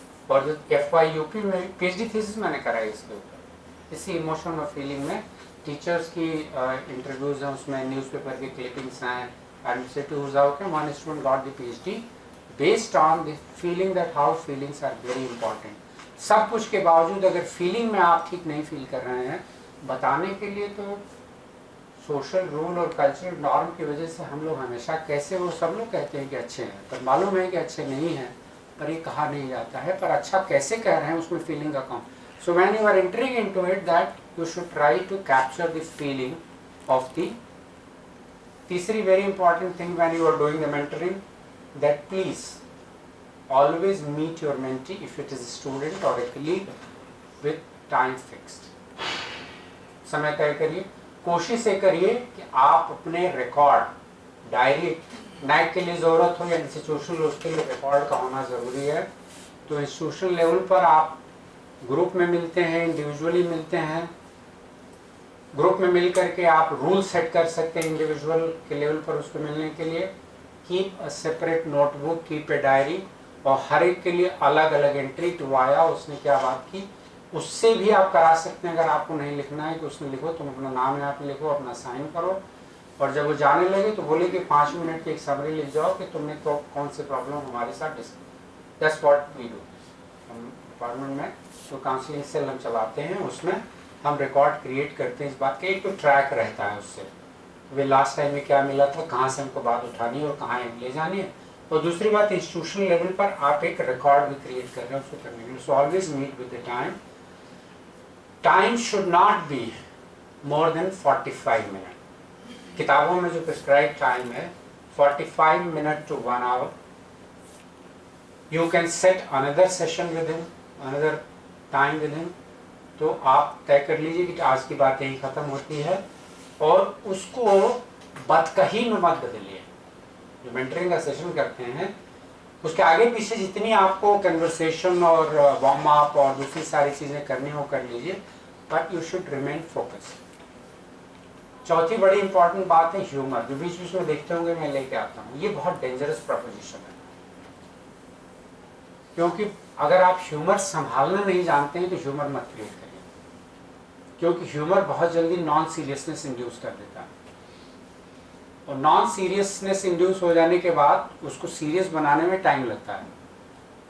तो अगर हाथ से संभालना नहीं है, अगर कर सकते हैं तो it is rated as one of the good qualities of a mentor, right? To bring, to introduce the element of humour, right?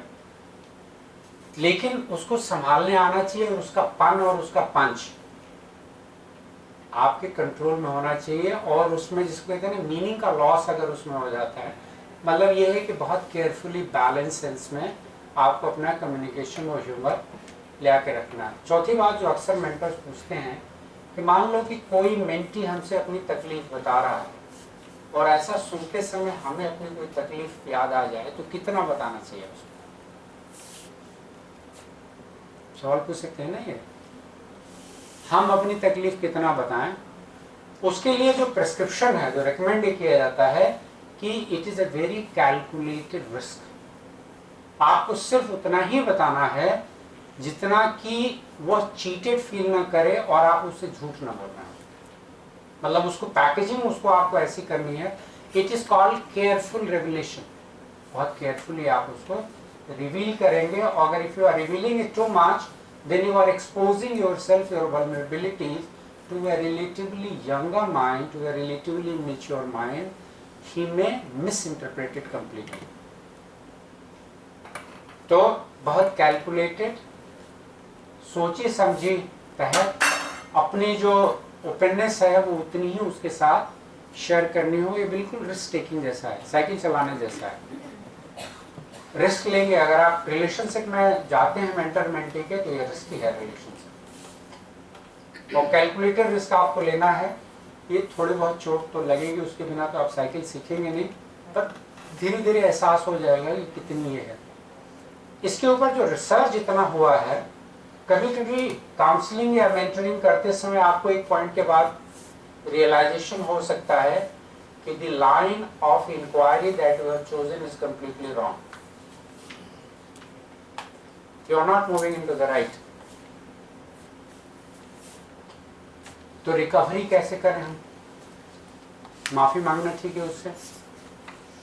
जैसे होता नहीं कि हमने गलत अंडरस्टैंडिंग कर ली इस बच्चे के बारे में, और बहुत सारे केसेस हैं।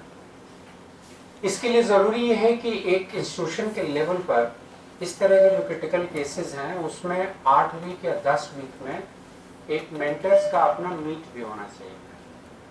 They should have a kind of a group in the institution where they are coming and discussing कि हमें ये मेरे हैं। क्योंकि every encounter, every session that you conduct should take you to the idea of self-reflection. आप जो कुछ भी करते हैं और कराते हैं उसके बारे में आपको रिफ्लेक्ट करना पड़ेगा। रिफ्लेक्शन क्या होता है? रिफ्लेक्शन किसको कहते हैं? हाँ, तो आप अपना अवलोकन करते हैं, वैसे ही करते हैं। आपने कभी अपने हाथ से बात की है? आपने बॉडी पार्ट से बात नहीं करते हैं ना। बस मान लीजिए आपके हाथ में तकलीफ है, इसी कन्वर्सेशन आपने करके देखा। ये मत समझिए कि साइकोलॉजी से हम पागलपन की बात कर रहे हैं। आपके हाथ का फोटोग्राफ लेके 10 हाथ में छुपा दिया जाए तो अपना हाथ पहचान लेंगे आप? इतना तो कम परिचय है आपका अपने आप से। 25-25, 30-30 साल साथ में गुजार चुके हैं, और अपने आप को पहचानते ही नहीं आप। आप हमारे हाथ का फोटोग्राफ लेके 50 हाथ के बीच में रख दीजिए तो अपना हाथ पहचान लेंगे आप? जो पहचान लेंगे वो खुद सोचे, जो नहीं पहचान पा रहे वो भी खुद सोचे कि भाई हमने तो अपने आप को कभी ठीक से देखा ही नहीं। और जब अपने आप को ठीक से हमने नहीं देखा तो हम दूसरों को क्या खाक देख पाएंगे? यही इसको देखना एक तरह की रिफ्लेक्टिव एक्टिविटी है कि मैंने ऐसा किया, मैंने ऐसा सोचा, मैंने ऐसा समझाया उसको। ये अगर इसका असर मैं महसूस करूं तो क्या असर होगा, कैसे इसको असर होगा, कि मैंने कोई रॉन्ग इंटरवेंशन तो नहीं दे दिया। और इसके लिए सबसे अच्छा ये होता है कि आप व्हाट क्वेश्चन से शुरू करें। क्या हुआ? अच्छा, फिर आप इसको एक्सप्लोरेशन हम कहते हैं कि आप इसको एक्सप्लोर करिए। होता ये है कि उसने एक प्रॉब्लम बताई, इससे पढ़ने में मेरा मन नहीं लगता है सर। तो पहला सवाल आप बताएंगे क्यों बताएंगे? तो वो भी बुद्धिजीवी है, कुछ ज्ञान तो देगा। किताबें नहीं आने जाने में बहुत टाइम लगता है, मैं बहुत थक जाता हूँ, घर का माहौल खराब है, 100 तरह की चीजें बताएगा। ऐसे बताते हैं, इससे पढ़ने में मन नहीं लगता है इसलिए करने के लिए। अच्छा, इसको आप कैसे एक्सप्लोर करेंगे? आप विचार करिए। आपके घर में छोटे बच्चे होंगे, उनके साथ भी समस्या, होमवर्क नहीं करते हैं। हमारे एक दोस्त थे जुआलॉजी में, हमारे पड़ोसी थे सुखमैन सिंह। एक दिन मेरे पास आए, कहने लगे कि आप काउंसलिंग करते हैं मेरे बेटे की। मैंने क्या हुआ? पढ़ता ही नहीं है। स्कूल से आके एक जूता इधर एक जूता इधर, रिमोट उठाया, बिस्तर में बैठ गया, तो कहता है खाना वाना ही दे दो। तो प्रॉब्लम क्या है इसमें? बोले अरे कोई तरीका हुआ करने के लिए? मैंने कहा अच्छा। मैंने कहा कि काउंसलिंग की तुम्हें जरूरत है उसको? अरे मुझे क्या जरूरत होगी, उसको है। मैंने कहा वो तो मेरे पास आया नहीं कभी, तुम आए, मुझे लगता है तुम्हें ज्यादा जरूरत है काउंसलिंग की। एक्चुअली यहाँ पर काउंसलिंग की यूनिट बाप बेटे का रिश्ता है। काउंसलिंग की जरूरत आमतौर पर पेरेंट्स से ही कहते हैं मेरे बच्चे की काउंसलिंग कर दो। तुम कहते क्यों कर दें भाई, आ तो आप रहे हो, आपकी क्यों ना कर दें? क्योंकि आप अपने बच्चे को खास तौर से देखना चाहते हो, और चूंकि उस खांचे में फिट नहीं हो रहा है, इसका मतलब बच्चे के साथ कोई डिफेक्ट है। डिफेक्ट आपके साथ भी तो हो सकता है, या आप सिर्फ माँ है या बाप है इसलिए आप परफेक्ट हैं। तो यूनिट ऑफ रिलेशनशिप काउंसलिंग का टारगेट यूनिट ऑफ रिलेशनशिप क्या होगा? फिर अब बाद में मैंने पूछा सुखमंदर से, मैंने कहा अच्छा ये बता तू क्या करता है? तो बोला यार शाम को लैब से आता हूँ 6 साढ़े 6 बजे, थका रहता हूँ, तो अखबार उठाया, चाय का एक कप। तो मैंने कहा एग्जैक्टली इसी तरह की चीज तुम्हारा बेटा भी कर रहा है। फिर टीवी का रिमोट और खाना कहता है वहीं दे दो। अब चूंकि तुम फादर हो, तुम्हें कमाते हो, तो तुम्हारा इंटाइटलमेंट बन गया है कि तुम ऐसा कर सकते हो, मालिक हो घर के। लेकिन अब बच्चा तो तुम्ही को देख के बड़ा हो रहा है, मॉडलिंग हो रही है उसकी। तो ये मैं उनको सिर्फ रिफ्लेक्ट करा रहा, इसको मैं रिफ्लेक्शन का एग्जांपल देने के लिए यूज कर रहा हूँ कि अब आप सोचिए कि छोटा सा बच्चा, उसके सामने में बड़े होने का एक ही मॉडल है, आप हैं या आपके स्पाउस है, और घर में और कोई हो, उन्हीं को देख के बड़ा हो रहा है। क्योंकि ये भी आप जानते हैं कि सुनने से ज्यादा देखने से समझ में आती है चीजें। इसीलिए तो टीवी और ये स्क्रीन वाला जो युग चल रहा है वो इतना पॉपुलर है, तो भी आपको देख रहा है। देखने से उसके ऊपर क्या असर जा रहा है, इसका रिफ्लेक्शन आपने कभी देखा? इसके बारे में थोड़ा रिफ्लेक्ट करना। और ये बार बार जब आप काउंसलिंग और मेंटरिंग करेंगे तो रिफ्लेक्शन की एक्टिविटी बार बार होगी। मिररिंग करने का जो काम कर रहे हैं कि आपको मिरर दिखाना है। मिररिंग अपनी तरफ से कुछ ऐड नहीं करता है, और जितना अनटेंटेड मिरर का काम आप कर लेंगे, थोड़े अभ्यास की जरूरत होती है, कठिन नहीं होता है। शीशा आपने देखा, कभी पसंद आया कभी नहीं आया, तो उसको मिरर दिखाते हैं। अच्छा, कोर्स छोड़ने से या नहीं पढ़ने से क्या होता है, मन नहीं लगने से क्या होता है? मन का नहीं लगना कैसे हम समझे? तुम्हारे मन का नहीं लगना कैसे समझे? एक्सप्लोर करिए। ये मत मान लीजिए कि मन नहीं लगता है, उसके इस सेंटेंस से हमने मन का नहीं लगना समझ लिया है। मन के नहीं लगने का क्या अर्थ है? कोई चीज ऐसी है जिसमें मन लगता है तो जिसमें मन लगता है उस डायमेंशन को समझें, और जहाँ नहीं लगता हो, सिनेमा देखने में मन लगता है, सीरियल देखने में मन लगता है, खेलने में मन लगता है, दोस्तों से गप मारने में मन लगता है, फिल्मों के बारे में बात करने में मन लगता है, तो जहाँ मन लगता है वहाँ क्या क्या करता है वो, हर एक का। आप इसके बारे में जनरलाइजेशन करने से बचें और इस दावा ठोकने से बचें कि मन के नहीं लगने की बात हम समझते हैं। भाई आप अपने मन नहीं लगने की बात समझते हैं ना, सारी दुनिया जहान के जो भी आपके पास आएगा उसके मन लगने की बात तो आप नहीं समझते हैं।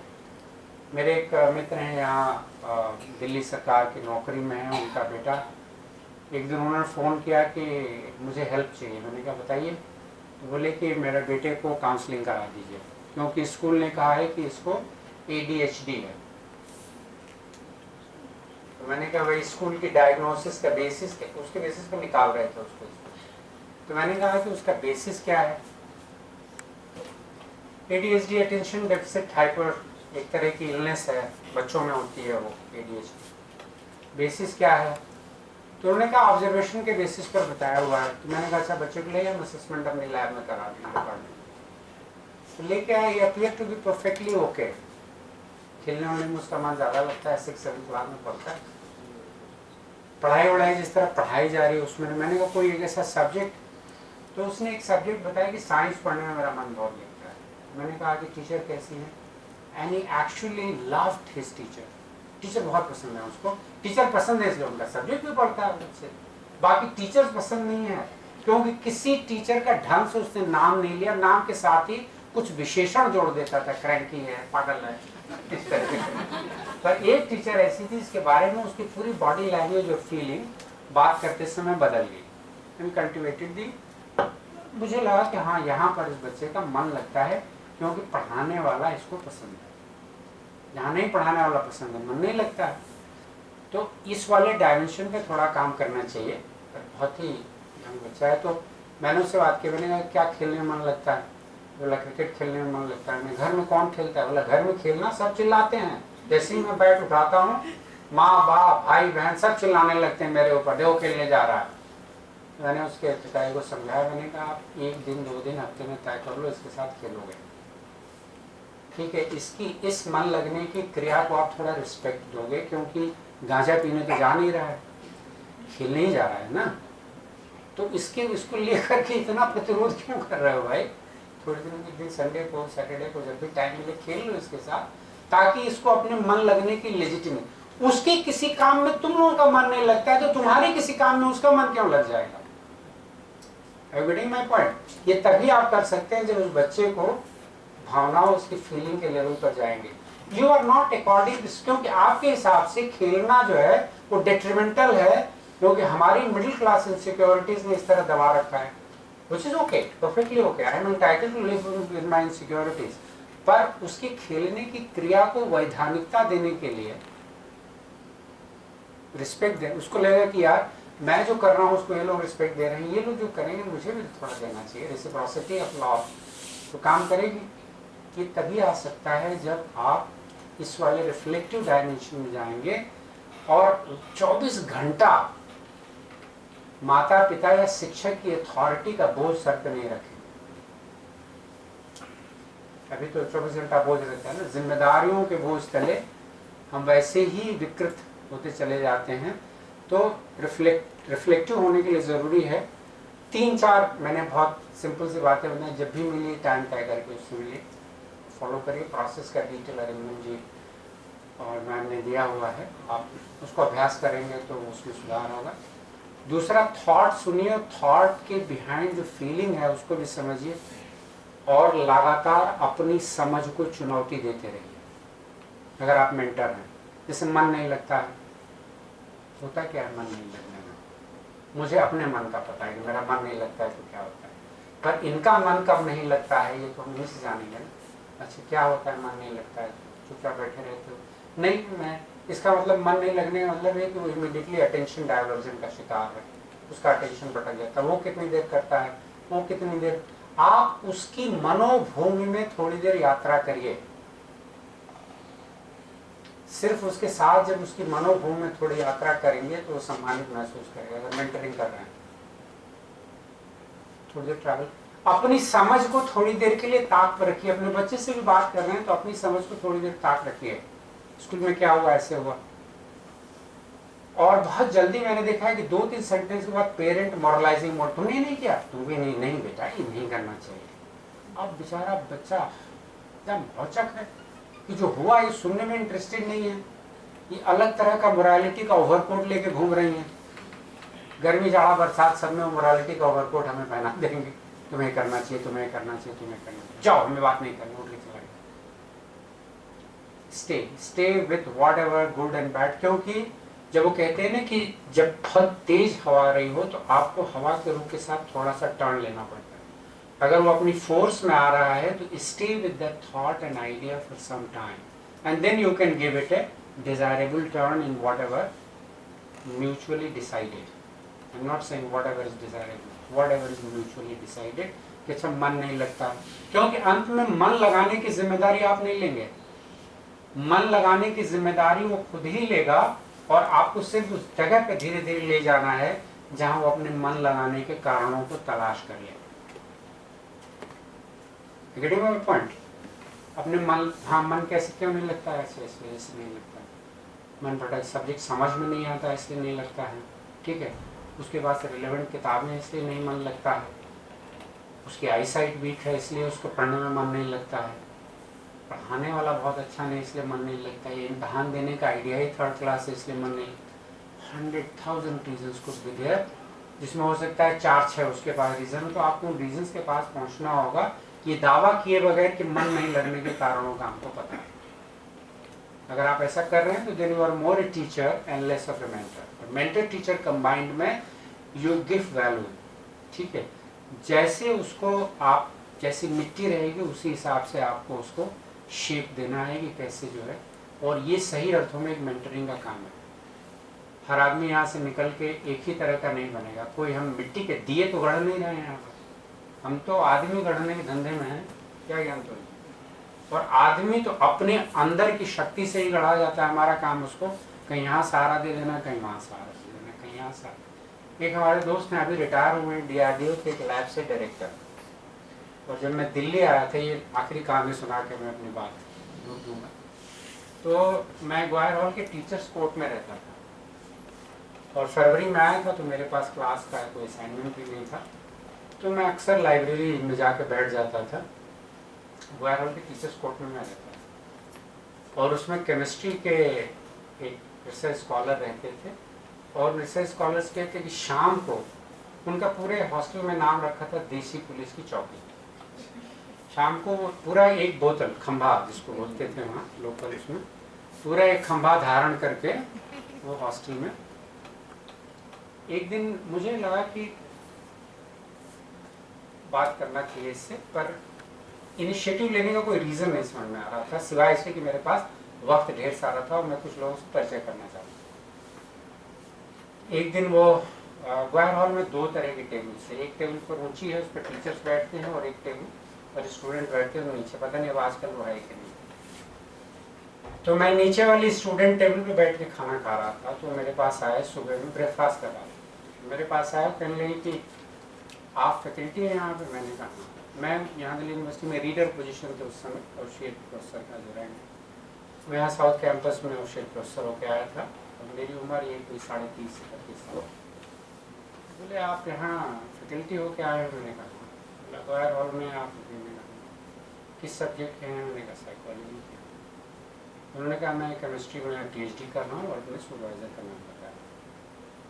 मैंने कहा कि शाम को मैंने अक्सर आपको लड़खड़ाते हुए देखा।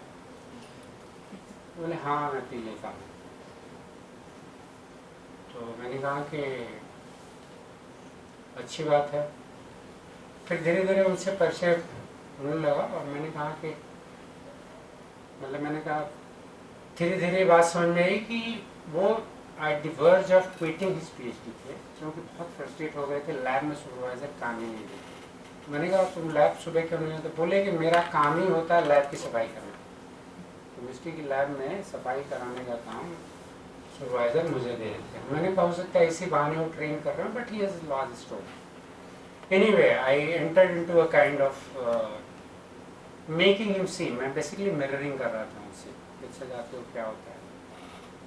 धीरे धीरे धीरे धीरे 1-1.5 महीने के बाद जो है उन्होंने हमें बताया कि नहीं, मुझे पहला एक्सपेरिमेंट मेरा होने जा रहा है और लग रहा है कि मेरी PhD हो जाएगी। फिर I started encouraging him, doing him, और धीरे धीरे उनका वो काम होता गया। फिर वो वीक में हुआ, फिर महीने में हो गया, फिर कभी कभार दोस्तों के साथ डेली वाला उनका।